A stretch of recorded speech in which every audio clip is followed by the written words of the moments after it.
Hello students, welcome to this online lecture of English. Dear students, in last video lecture, we started first prose 1.1 being neighborly. In that video, we already completed icebreakers, introduction of writer and major characters and minor characters. In today's lecture, I would like to teach you overall summary analysis of the prose being neighborly. You just read the lesson and this summary and analysis view will help you to understand the whole prose. So let's start today's session being neighborly. According to the prose being neighborly, it is accumulated by the 10 characters and the story which occupied by family, friends,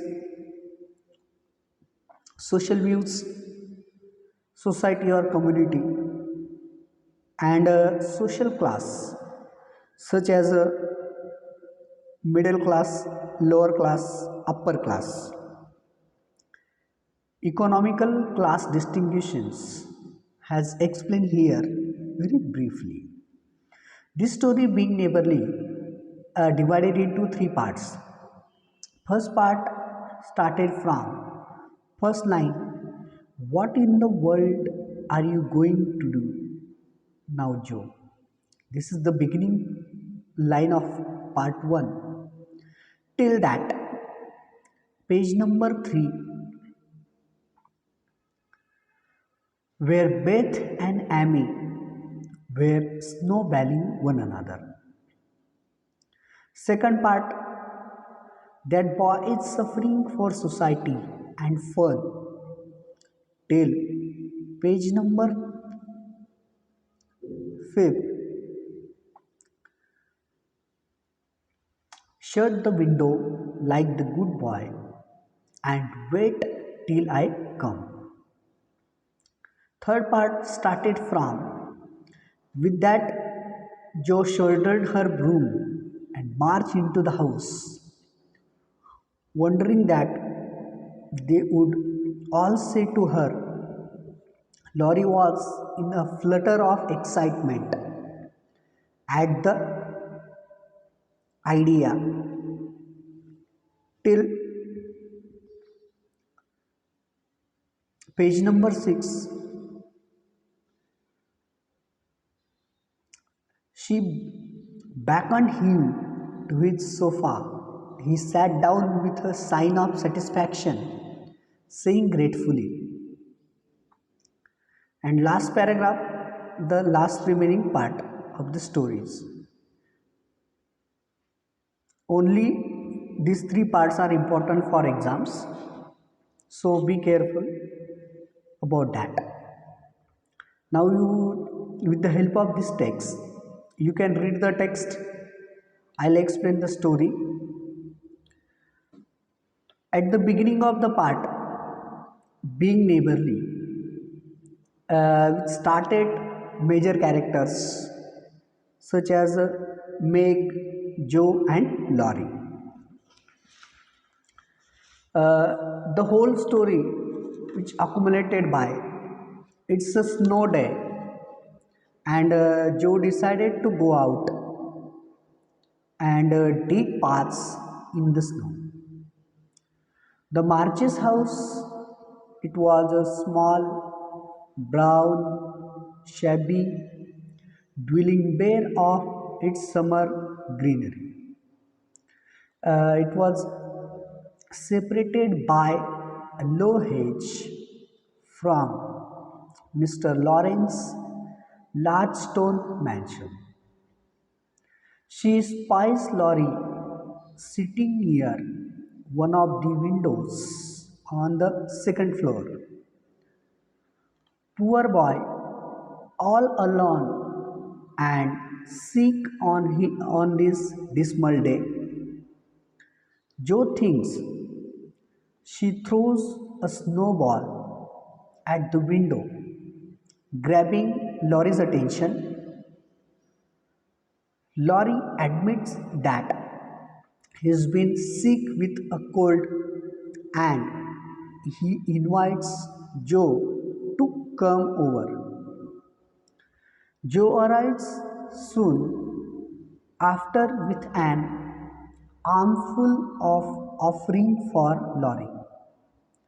A plate of black mango, it means a kind of the custard from Meg and kittens from Beth. Joe strengthened up Laurie's quarters and offers to read out aloud to Laurie. Laurie begs her to talk to him and Joe tells him about her family. Laurie reveals that he sometimes spies on the March family, but Joe sees that he only does this because he is orphaned. His parents dead when he was young, which is why he now lives with his grandfather and feels lonesome. Laurie steps out momentarily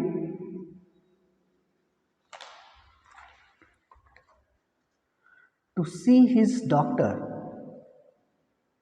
and while he's gone, Mr. Lawrence sleep in and surprise Joe. Joe pluckily tells him that she feels Laurie needs to spend more time around kids his own age. Mr. Lawrence invites Joe to tea. As he watches Joe and Laurie chatter, Mr. Lawrence realizes that there may be some truth to what Joe has told him. Joe reveals that Laurie said he had been grateful for the medicine Mr. Mrs. March had sent over, and Meg remarks that Laurie was paying Joe a compliment. Friends, like in our society, with how does we behave with our neighbor, same condition as mentioned here. The Lawrence family and the other characters, both characters, their bonding, their nature, it is fully mixed up to each other. Both help to each other like our family neighbors.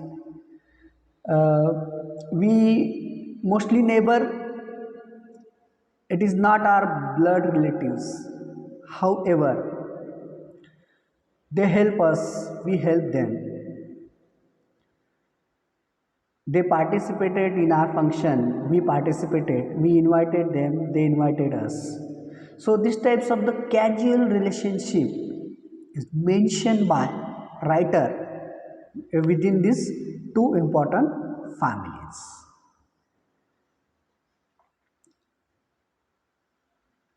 Joe is flustered and child's make for being sentimental when all she wants to do is befriend Laurie.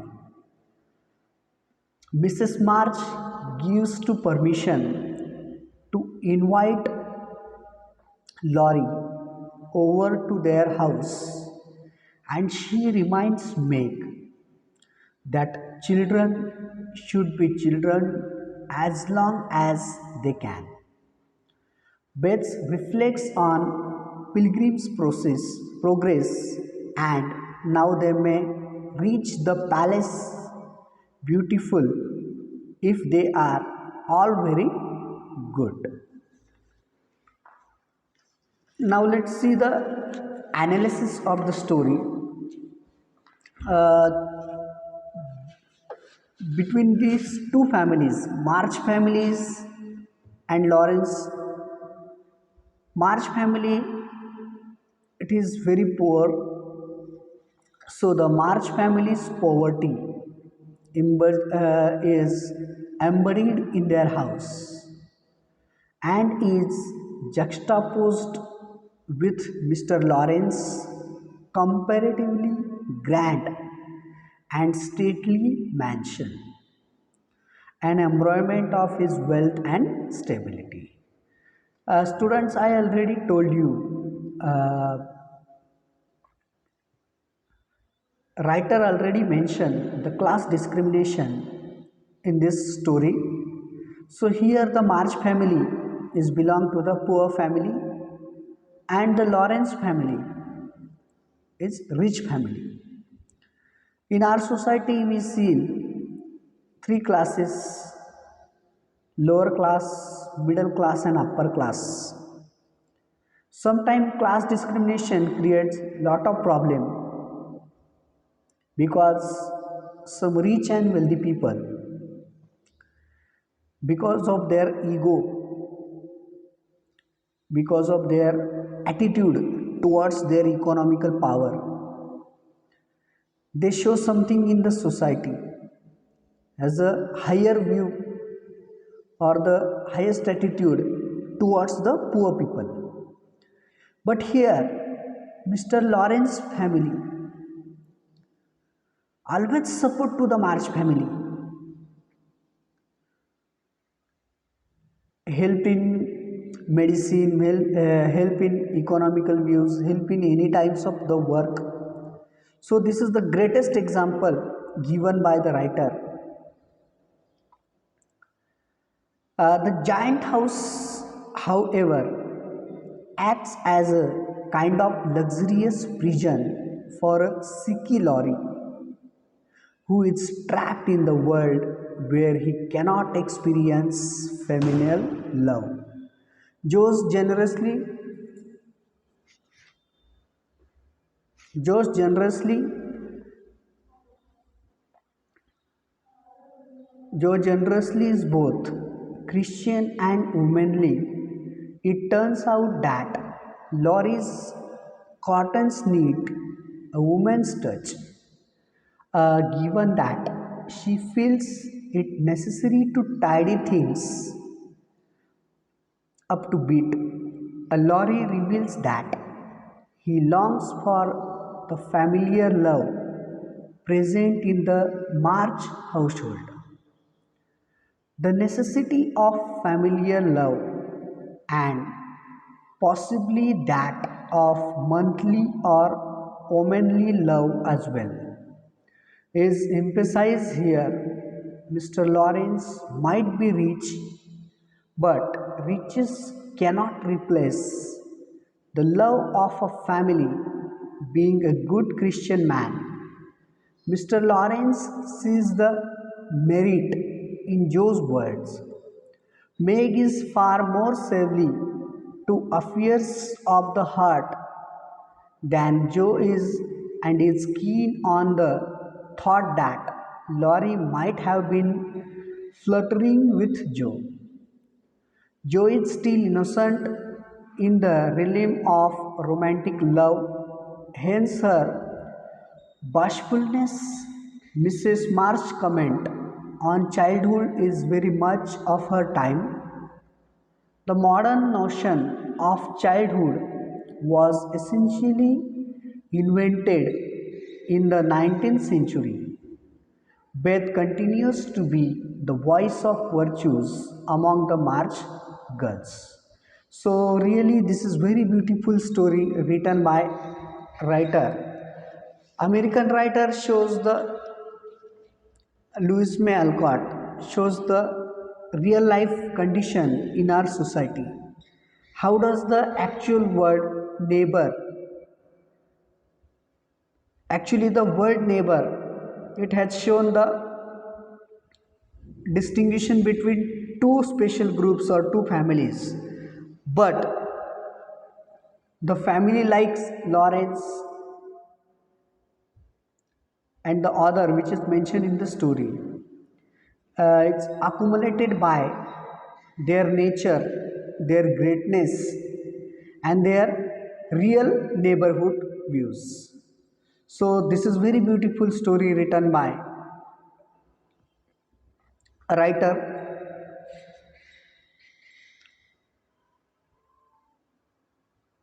Now let's see the brainstorming questions. According to the brainstorming questions, here the questions has given in the activities. There are 4 to 5 activities. Activity 1, it is global understanding or comprehensive views. Second activity, it is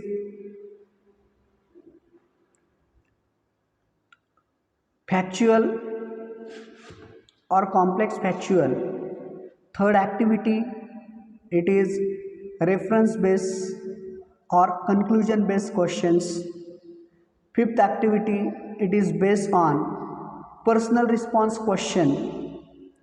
Next activity is sixth activity, it is based on grammar. And next activity, it is vocabulary based activity. Means while completing the all questions, you have to just study overall the passage in annual exam and mostly in board exam. The passage will be given there, and on that passage based questions, means activities, you have to solve it. This is not a question paper, this is the activity sheet which accumulated by different types of the stories. So while solving brainstorming questions, you should be take care about different types of the questions, different types of the activities you need to solve as per your requirement, your total comprehensive skills you need to use while solve the questions. But in unit test exam, MCQ questions will be there. In MCQ questions, mostly the questions like fill in the blanks, true or false, select one column, select two columns. So these types of the questions mainly asked in unit test exams. We will give you paper pattern later. So in this way you have to solve the question and answers. In next lecture we will see the next topic. Thank you.